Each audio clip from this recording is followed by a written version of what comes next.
سلام عزیزان، حالتون چطوره؟ امروز یه نمونه سوال زیست 2 براتون آوردم که مربوط به دیماه 404. طراح این سوالات سرکار خانم قاسمی هستند از استان زنجان که همینجا لازمه بابت سوالات خوبشون ازشون تشکر کنم. بریم با همین سوالات رو حل بکنیم. سوال اول گفته درستی یا نادرستی جملات رو بدون ذکر دلیل مشخص کنید. جمله اول در پتانسیل 0 تا مثبت 30 کانال‌های دریچه‌دار پتاسیمی باز و سدیومی بستن. بچه‌ها دقیقاً داره برعکس میگه. 0 تا 30 یعنی بخش بالارو نمودار که پتاسیمیا بستن و سدیومیا بازن. پس جمله اول غلطه. دومی میگه برخی گیرنده‌های حواس ویژه مانند گیرنده‌های درد انتهای دندریت آزاد دارن. در اینکه گیرنده‌های درد انتهای آزاد دارن اوکی مشکلی نداریم، ولی اینا جزو گیرنده‌های حواس ویژه نیستن، جزو پیکریا هستن. حواستون رو جمع کن. اینم غلطه. سومی میگه سلول‌های ماهیچه کند با داشتن میتوکندری فراوان بیشتر انرژی خودشون رو از راه تنفس هوازی به دست میارن. این جمله کاملا درسته. تارهای کند میتوکندری بیشتر و میوگلوبین بیشتر دارن، پس هم ذخیره اکسیژنشون بیشتره و هم میتونن با داشتن میتوکندری تنفس هوازی رو به راحتی انجام بدن، برعکس ماهیچه تند. جمله دال میگه همه هورمون‌هایی که از پانکراس ترشح میشوند، یعنی هم انسولین هم گلوکاگون، تحت تاثیر تنظیم بازخوردی مثبت قرار دارند. هر جفتشون بچه‌ها تنظیم بازخوردی منفی هستن. پس اینم غلطه. در بیماری پیرچشمی با افزایش سن انعطاف پذیری عدسی کاهش می‌یابد. این جمله هم کاملا درسته. و جمله آخر این بخش میگه تولید لاکتیک اسید در تجزیه بی‌هوازی گلوکوز در ماهیچه ها باعث گرفتگی می شود. بله دقیقا همینطوره. ضمن اینکه گیرنده های درد رو هم تحریک میکنه. سوال دوم گفته مورد صحیح رو از داخل پرانتز انتخاب کنید. کدام جانور فاقد گره عصبیه؟ یعنی گره عصبی نداره. پلاناریا داره، ملخ داره، هیدره که نداره، چون فقط شبکه عصبی داره، مغز و گره عصبی و اینا نداره. زنبورم جزو حشرات گره عصبی داره.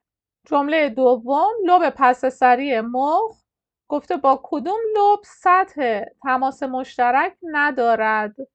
با آهیانه که داره، با گیجگاهی هم داره، با پیشانی تماس مشترک نداره. سومی میگه کدوم از ویژگی‌های افراد دوربینه؟ در افراد دوربین کره چشم کوچیک‌تره، تصویر اجسام دور روی شبکیه میفته، تصویر اجسام نزدیک در پشت شبکیه میفته. یعنی این هر سه تاشون غلط بود. و آخری میگه اصلاح با عدسی همگراست. این درسته. جوابمون اینه. افراد دوربین برای اصلاح باید از عدسی همگرا استفاده بکنن، چون کره چشمشون کوچیک‌تره و عدسی باید همگراتر بشه تا بتونه تصویر اجسام نزدیک رو روی شبکیه بندازه. جمله چهارم میگه در جلوی رابط پینه‌ای برش کم عمق باید ایجاد بکنیم و به آرامی فاصله نیمکره ها رو بیشتر بکنیم تا بتونیم رابط سه‌گوش رو مشاهده کنیم. اگر برشمون عمیق باشه بچه‌ها رابط سه‌گوش رو هم قطع میکنیم بدون اینکه ببینیمش و متوجهش بشیم. استخوان جمجمه از نوع استخوان‌های پهنه. کدوم از نظر نوع گیرنده با بقیه متفاوته؟ یکی یکی بررسی کنیم تا ببینیم کدومش متفاوته. گیرنده چشایی از نوع شیمیایی، گیرنده میزان اکسیژن در آئورت باز هم شیمیایی، گیرنده بویایی هم جزو گیرنده های شیمیایی. این سه تا فعلا با هم دیگه مشابه بودن. آخری میگه گیرنده فشار خون در دیواره رگ‌ها. این از نوع مکانیکیه و جواب ما همین گزینه است. جمله بعدی میگه تراکم استخوان فضانوردان به علت قرار گرفتن در محیط بیوزنی کاهش پیدا میکنه. عروس دریایی اسکلت آبیستایی داره. در پاسخ به تنش‌های طولانی مدت از بخش قشری فوق کلیه هورمون کورتیزول ترشح میشه. اپینفرین میدونیم مربوط به تنش‌های کوتاه مدته. و آخرین جمله گفته کدام هورمون هنگامی که کلسیم در خوناب زیاده است از برداشت کلسیم از استخوان‌ها جلوگیری می‌کند. این کار کلسیتونینه بچه‌ها. سوال سوم گفته در مورد سیناپس به سوالات زیر پاسخ بدید. ناقل عصبی که در نورون تولید میشه درون کدوم اندامک ذخیره میشه؟ داخل ریزکیسه یا واکوئل قرار میگیره. و روشی که وارد فضای سیناپسی میشه روش اگزوسیتوز یا برونرانیه. چرا بعد از انتقال پیام عصبی مولکول‌های باقی مانده بعد از فضای همایه‌ای تخلیه بشن؟ برای اینکه پیام‌های بعدی هم بتونن منتقل بشن و از انتقال بیش از حد پیام جلوگیری بشه. سوال چهارم میگه در هر کدوم از موارد زیر نوع گیرنده رو مشخص بکنید. آیا مکانیکی، شیمیایی یا نوریه؟ موهای حسی در پای مگس جزو گیرنده های شیمیاییه. گیرنده صدا در پاهای جلویی جیرجیرک جزو گیرنده های مکانیکیه. چشم مرکب زنبور عسل نوع گیرنده نوری محسوب میشه. خط جانبی ماهی هم از نوع مکانیکیه. سوال پنجم شکل نیمکره مغز رو بهمون داده و یه سری سوال پرسیده. قسمت الف میگه اگه این نیمکره بتهوون باشه، بتهوون یه موسیقیدان اتریشیه که میدونیم موسیقی نوع هنر محسوب میشه و مهارت‌های هنری مربوط به نیمکره راستن. حالا میگه چی؟ میگه میتونیم بگیم از این نیمکره مغزش به صورت بهینه استفاده میکرده. با دلیل بگیم. این نیمکره‌ای که داریم اینجا میبینیم این قسمت پیشانیه و اینجا پس سریه، بخش پشتیه. بنابراین اگر دقت بکنید این میشه نیمکره چپ، در حالی که ما گفتیم هنر و مهارت‌های هنری مربوط به نیمکره راستن، بیشتر از نیمکره راست استفاده میکنن. پس در واقع جواب ما به این سوال منفیه. دلیلش هم اینه که این نیمکره چپه. قسمت ب میگه برای هر کدوم از موارد زیر یک بخش رو مشخص کنید و خواسته حتما شماره رو بگین، نه اینکه فقط اسم محل رو بگین. اولین بخش هماهنگ کردن بدن یک ژیمناستیککار مربوط به مخچه است. اگه دقت بکنین مخچه اینجا با شماره 8 مشخص شده. دومی میگه در دومین خط دفاعی بدن موثره. دقت بکنید دومین خط دفاعی ما میتونیم تب رو مثال بزنیم که مربوط به هیپوتالاموسه و هیپوتالاموس هم اینجا با شماره 3 مشخص شده. ناحیه زیر تالاموس این قسمت با شماره 3 مشخص شده.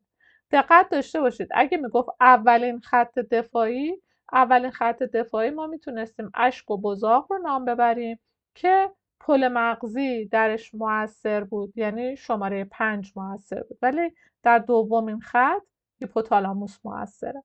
سومی میگه مرکز انعکاس عقب کشیدن دست، منظورش نخاع هست، اینجا با شماره 7 مشخص شده. و آخرین جمله سلولاش میگه در شنوایی نقش دارن. میدونیم مغز میانی این وظیفه رو به عهده داره، مخصوصا بخش برجستگی‌های چهارگانش که حالا این مغز میانی رو که از این دو بخش تشکیل شده با شماره 4 مشخص کرده. سوال ششم چند قسمتیه، بخونیم موارد رو. میگه کدام پیک کوتاه برد در اثر مصرف مواد اعتیادآور از سیستم لیمبیک تولید می شود. نوعی ناقل عصبی مثل دوپامین مؤثر میشه که باعث میشه این افراد بخوان بیشتر و بیشتر از اون مواد استفاده بکنن، چون به دچار لذت و سرخوشی میشن که دوست دارن اون رو تکرار کنن. قسمت ب میگه هنگام امتحان زیست شناسی کدوم قسمت اعصاب خودمختار در بدن دانش آموز فعالیت میکنه؟ بخش سمپاتیک مؤثره، چون بچه ها دچار استرس و تنش میشن سمپاتیک فعال تره. البته دانش آموزی که تسلط کافی داشته باشه هیچ وقت دچار استرس نخواهد شد. کدوم گیرنده حواس پیکری مغز رو از چگونگی قرارگیری قسمت‌های مختلف بدن نسبت به هم آگاه میکنه؟ گیرنده حس وضعیت. گوش بیرونی به وسیله چه عواملی محافظت میشه؟ دو مورد خاصه. میتونیم به استخوان گیجگاهی اشاره کنیم که بخشی از گوش بیرونی رو در بر گرفته. همینطور غدد ترشح کننده اون ماده موم مانند و موهای کرک مانند رو میتونیم نام ببریم. کف استخوان رکابی روی کدوم دریچه قرار گرفته؟ روی دریچه بیضی قرار گرفته که در ابتدای حلزون گوش هست. سامانه هاورس در کدوم نوع بافت استخوانی دیده میشه؟ در بافت متراکم دیده میشه. گربه ها از فرمون به چه منظوری استفاده میکنن؟ برای تعیین قلمروشون استفاده میکنن. سوال هفتم، شکلی از ماهیچه برامون گذاشته و میگه بگین نام ساختار مقابل چیه. این داره یک واحد ساختاری تار ماهیچه‌ای رو بهمون نشون میده که اسمش سارکومره. با توجه به شکل میگه الان ماهیچه در حالت انقباض یا استراحت، چون میبینید سر اکتین ها به هم نزدیک شده، بنابراین این ماهیچه در حالت انقباضه. کدوم یون در انقباض ماهیچه نقش داره؟ یون کلسیم. این ساختار واحد تکراری کدوم بخش از ماهیچه است؟ بخش تارچه که مجموعه از تارچه ها در داخل سلول ماهیچه‌ای قرار گرفته. کدوم رشته سرهایی برای اتصال به اکتین داره؟ میوزین ها، یعنی این قسمت های آبی رنگ که سراش هم الان توی شکل قابل مشاهده است. و گفته محل مشخص شده رو نامگذاری کنید. این علامت سوال داره به خط Z اشاره میکنه. سوال هشتم، در مورد چشم به سوالات زیر گفته پاسخ بدیم. الف، لایه رنگدانه‌دار در چشم که پر از رگ‌های خونیه مشیمیه نام داره. سلول‌های استوانه‌ای در لایه شبکیه مستقر هستند و وظیفه‌شون اینه که در نور کم تحریک میشن و پیام بینایی ایجاد میکنن که به لوب پس سری فرستاده میشه و باعث تشخیص اجسام میشه. این سلول‌های استوانه‌ای اون دقت و تیزبینی رو ندارن، رنگ و تشخیص نمیدن، جزئیات رو تشخیص نمیدن، ولی یه دید کلی از محیط بینایی برای ما ایجاد میکنن. قسمت جیم گفته در فرایند تطابق هنگام دیدن اجسام دور، عدسی و تارهای آویزی چه وضعیتی دارن؟ عدسی کشیده و باریکتر میشه و تارهای آویزی کشیده میشن. محل زجاجیه رو در چشم خواسته مشخص بکنیم و وظیفه‌ش رو بگیم. زجاجیه در پشت عدسی قرار گرفته و وظیفه‌ش هم حفظ ساختار کروی چشمه. سوال 9، خواسته نوع مفصل متحرک رو در هر کدوم از موارد زیر مشخص کنیم. ران و نیم لگن مفصل گوی و کاسه‌ای دارن، ساعد و بازو مفصل لولایی دارن و ستون فقرات مفصلش از نوع لغزنده است. سوال 10، تصویر هیپوتالاموس و هیپوفیز رو برامون گذاشته و خواسته که به سوالات پاسخ بدیم. قسمت الف گفته هورمون‌های بخش 3 در کدوم قسمت و توسط کدوم سلول‌ها ساخته می‌شود؟ بخش 3 بچه‌ها هیپوفیز پسینه که هورموناش به وسیله هیپوتالاموس ساخته میشه و توسط سلول‌های عصبی که اینجا تصویر سلول‌های عصبی رو هم داریم می‌بینیم. قسمت ب میگه هورمون‌های مؤثر در حفظ هومئوستازی آب که از بخش 3 و 4 یعنی بخش پسین و پیشین ترشح میشن به تفکیک نام ببریم. از هیپوفیز پسین هورمون ضد ادراری ترشح میشه و از هیپوفیز پیشین یعنی بخش 4 هورمون پرولاکتین که هر دوتاشون در تعادل آب نقش دارن. و قسمت جیم گفته هورمون رشد از کدوم قسمت ترشح میشه؟ از هیپوفیز پیشین یعنی شماره 4 ترشح میشه بر کدوم قسمت از استخوان‌های دراز تاثیر میذاره؟ بر اون صفحه غضروفی که در دو سر استخوان‌های دراز هستن.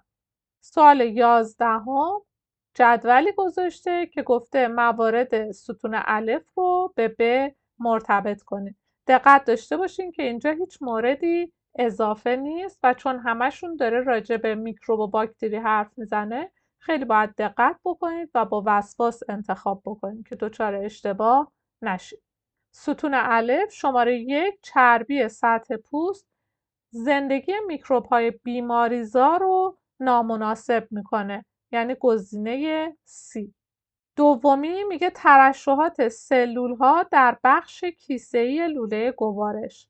بخش کیسه‌ای منظورش معده است که اسید و آنزیم ترشح میکنن و باعث نابود کردن میکروب‌های موجود در غذا میشه، یعنی گزینه ب. عطسه میکروب‌ها رو بیرون میکنه از بدن و داخلی ترین لایه دیواره میزراه که از ماده مخاطی پوشیده شده و این ماده مخاطی حاوی آنزیم لیزوزیم هست باعث کشته شدن باکتری ها میشه. سوال 12 گفته هر کدوم از عبارتهای زیر به چه نوع ماده یا سلول یا مکانیسمی اشاره میکنه؟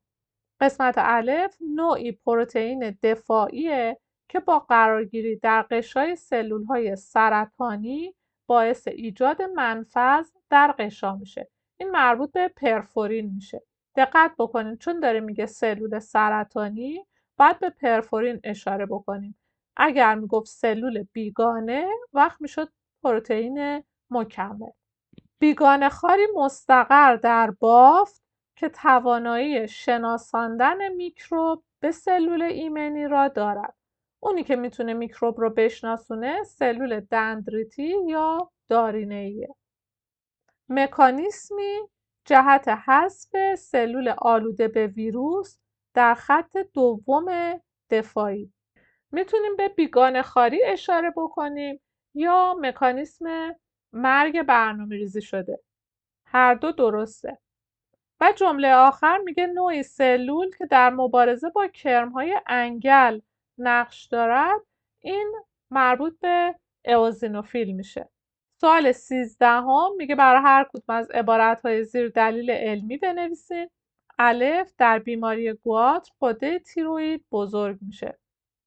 این بیماری به دلیل کمبود یود در مواد غذایی ایجاد میشه. تو این شرایط هورمونای تیروئیدی به اندازه کافی ساخته نمیشن.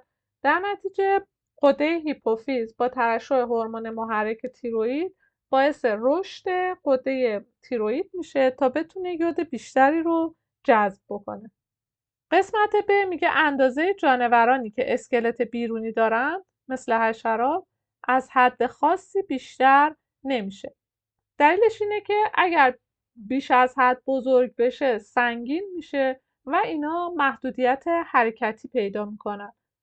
سوال 14 گفته چرا در حالت آرامش بار مثبت درون سلول های عصبی از بیرون کمتره، یعنی در واقع چرا داخل منفی تره نسبت به بیرون تو حالت آرامش. یه دلیل این هست که قشا نسبت به یون پتاسیم در شرایط آرامش نفوذپذیری بیشتری داره، یعنی کانال های نشتی بیشتری وجود دارن و پتاسیم های بیشتری از سلول خارج میشن نسبت به سدیم. در نتیجه بار مثبت از دست میده و داخل منفی میشه.